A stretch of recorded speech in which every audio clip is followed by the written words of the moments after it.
Welcome to CBSE words.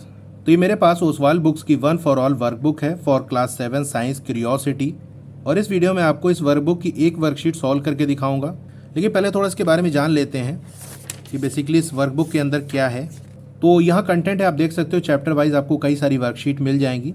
Total 60 worksheet आपको यहाँ मिलेंगी, जिससे आपके साइंस के जो सब्जेक्ट है उसके क्वेश्चंस की काफ़ी अच्छी प्रैक्टिस हो जाएगी। तो चलिए वर्कशीट नंबर 1 हम करते हैं। ये फर्स्ट चैप्टर की है, the ever evolving world of science. यहाँ नाम, क्लास, रोल नंबर लिखना है। टाइम आपको 15 मिनट का मिलेगा। 5 मार्क्स हैं यहाँ पर। तो ये एक्टिविटी बेस्ड क्वेश्चन दिया है। तो स्कूल में या टेस्ट के टाइम आमतौर से आपको क्वेश्चंस दिए जाते हैं और उसके आंसर आपको फाइंड आउट करने होते हैं। But let's turn that around, इसको उल्टा कर देते हैं। साइंटिस्ट की तरह सोचने के लिए ये इक्वली इंपॉर्टेंट है टू आस्क इंटरेस्टिंग क्वेश्चंस, कि हम इंटरेस्टिंग क्वेश्चंस पूछें। अब जो महान साइंटिस्ट होते हैं ना, वो सिर्फ क्वेश्चंस के आंसर ही नहीं देते बल्कि अमेजिंग क्वेश्चंस पूछते भी हैं। अब याद करो लास्ट ईयर हमने क्या कहा था, to be a wise person you must be a wise person. अगर आपको वाइज पर्सन बनना है तो आपको वाई वाला पर्सन बनना पड़ेगा, यानी हर चीज़ में सवाल पूछो, ऐसा क्यों हो रहा है, कैसे हो रहा है। Look at the answer below. Your task is to come up with curious, creative and fun questions और situation that could lead to these answers. तो नीचे जो आंसर दिया उसको आप देखो। आपका टास्क ये है कि क्यूरियस से, क्रिएटिव या फन वाले क्वेश्चन आपको पूछने हैं इस आंसर से रिलेटेड। यानी आंसर दिया उसके क्वेश्चन फाइंड आउट करना है। There are never any wrong question. देखो कोई रॉन्ग क्वेश्चन नहीं होता, सवाल कुछ भी पूछ सकते हो जो भी आपके मन में आए। So let your imagination turn wild, यानी आप सोचो, जैसा सोच सकते हो, जितना सोच सकते हो उतना सोचो। Since such exercises might not be very familiar, here is an example to help you. अब ऐसी एक्सरसाइज हो सकता है आपने पहले ना की हो, यानी आमतौर से क्वेश्चन दिया जाता है, उसके आंसर फाइंड आउट करने होते हैं। यहाँ पर तो हमको आंसर दिया, क्वेश्चन फाइंड आउट करने हैं। तो कैसे क्या करेंगे, आपको थोड़ा एग्जाम्पल दिया है। Suppose the answer was just make it half. अगर मान लो किसी क्वेश्चन का आंसर ये दिया है, जस्ट मेक इट हाफ, आधा कर दो, तो इसका क्वेश्चन क्या बन सकता है, what could this be response to, किसका आंसर हो गई है। Well it could range from, इसके कई सारे क्वेश्चन पॉसिबल हैं। जैसे क्वेश्चन ये हो सकता है, how do we ensure getting equal shares of cake. हमको केक का बराबर शेयर कैसे मिलेगा। जैसे 2 लोग हैं तो आधा कर दो उसको। तो अगर ये क्वेश्चन है तो उसका आंसर ये बनेगा, जस्ट मेक इट हाफ। या अगर क्वेश्चन ये है, माई एसे इज टू लॉन्ग, तो भी इसका आंसर ये कह सकते हैं कि भाई लंबा है, जस्ट मेक इट हाफ, आधा कर दो। और I can't fit this in the envelope, इस चीज़ को मैं लिफाफे के अंदर नहीं रख पा रहा हूँ, जस्ट मेक इट हाफ, आधा कर दो। या क्वेश्चन ये बन सकता है, I can not dance to such a long song, इतने लंबे सॉन्ग पे मैं डांस नहीं कर सकता, जस्ट मेक इट हाफ, आधा कर दो। अब ये सारे ही कितने डिफरेंट है। So let's see what kind of creative question you can ask.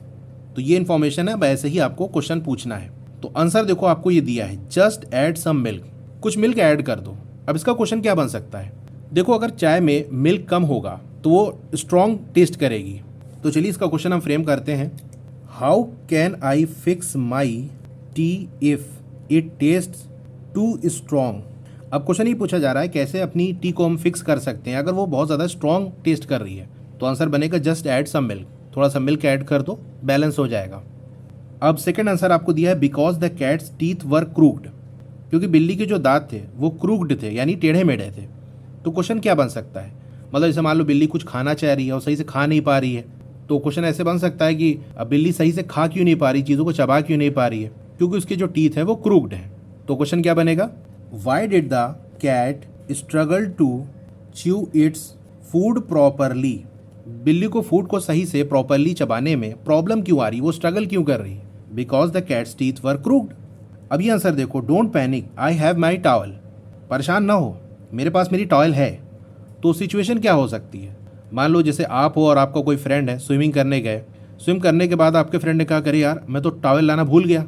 तो उसके आंसर में आप कह सकते हो ना कि टेंशन ना लो, don't panic I have my towel.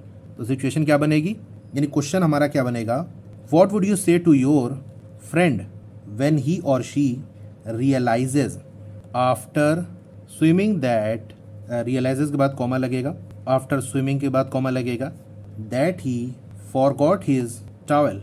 तो आप क्या कहोगे अपने फ्रेंड से जब उसको एहसास होगा स्विमिंग करने के बाद कि वो टॉवल भूल गया है। तो आप यही कहोगे, don't panic I have my towel. अब इसका लास्ट क्वेश्चन है, चलिए वो देखते हैं। आंसर है 42। किस क्वेश्चन का आंसर 42 हो सकता है। एक तो सिंपल क्वेश्चन आप पूछ सकते हो कि व्हाट इज 40 + 2। थोड़ा ट्रिकी क्वेश्चन बनाते हैं। चलिए मैं क्वेश्चन पहले लिखता हूँ फिर उसको एक्सप्लेन करूंगा। तो क्वेश्चन ये है, what is the sum of numerical value of each of the letters in the word math. ये जो वर्ड है मैथ, इसके जो लेटर्स हैं इसकी न्यूमेरिकल वैल्यू का अगर हम सम करें तो क्या आएगा। न्यूमेरिकल वैल्यू मतलब कौन सा लेटर किस प्लेस पे आ रहा है। जैसे मैं यहाँ लिख के दिखाता हूँ आपको, जैसे ए है, बी, सी, डी, तो ए को अगर हम 1 मान लें स्टार्टिंग से, तो ये 2 हो गया, ये 3 हो गया, ये 4 हो गया, ई आपका 5 हो जाएगा, F6 हो गया, G7, H8, I9, J10। इस तरह हम करते जाएं तो आप देखोगे M जो है वो आएगा 13 पे, J के बाद KLM आएगा ना 13 पे, A आपका 1 आएगा, ये मैंने लिखा है, T आएगा 20 पे और H आएगा 8 पे। ये देखो H8 पे आ रहा है कि नहीं। तो इन सब का अगर आप सम कर लो, यानी 13 + 1 + 20 + 8 तो आएगा 42। तो एक थोड़ा ट्रिकी सा क्वेश्चन था कि जो वर्ड है हमारा मैथ, इसकी जो न्यूमेरिकल वैल्यू है हर लेटर की, उसका सम करें तो क्या आएगा। तो इस तरह से फाइंड आउट करोगे, आएगा 42। तो 42 ये इसका आंसर हो गया। ठीक है, तो ये हमारी पहली वर्कशीट कंप्लीट हो गई। इसी तरह से कई सारी वर्कशीट है। अगर आप ये वर्कबुक लेना चाहते हो तो मैं डिस्क्रिप्शन में लिंक दे दूंगा, वहाँ से परचेज़ कर सकते हो। इसके MRP की बात करें तो 279 है, बाकी डिस्काउंट ऑफर चलता रहता है, तो आप चेक कर लेना। ठीक है, तो लिंक डिस्क्रिप्शन में मिल जाएगा, वहाँ से आप परचेज़ कर सकते हो। ये आपके क्वेश्चंस की प्रैक्टिस करने में काफ़ी हेल्प करेगा। अगर कोई प्रॉब्लम आती है तो मुझे आप कमेंट कर सकते हो। Thank you.